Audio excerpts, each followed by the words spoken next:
ya, dari MUF, dari TAF, dari ACC, dari Garda Auto juga ada.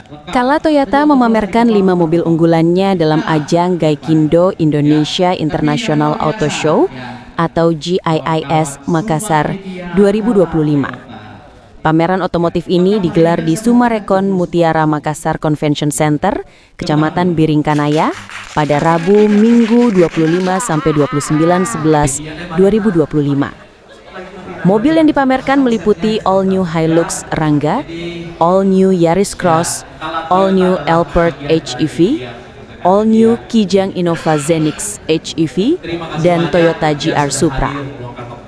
Kala Toyota juga mencatat sebagai booth terbesar. Nah, sekarang ya masih bagian dari Kala juga. Dari ya, Wisma. tadi Pak Andika sudah spill. Ya. Tadi mau dibahas hari ini? Iya.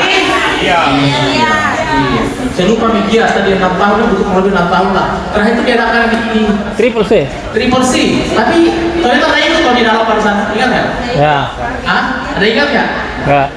Pada saat itu Toyota ada ikut di dalam. Toyota Auto Show. Iya.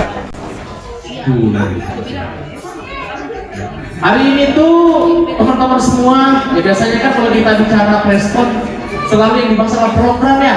Ya. Apa yang spesial ya? Kali ini lain, saya mau bahas program hari ini. Kenapa mau bahas program? Satu, ada yang masih ingat kita preskon awal bulan program 7 kebiar anak Ya. 73 tahun. Efeknya apa? SPK kita bulan ini hari kencang. Naik signifikan di atas 10% dibanding bulan lalu. Ya mudah-mudahan proses bocorannya juga kami melihat akannya juga. Download Tribun X sekarang, menghadirkan lokal menjadi Indonesia.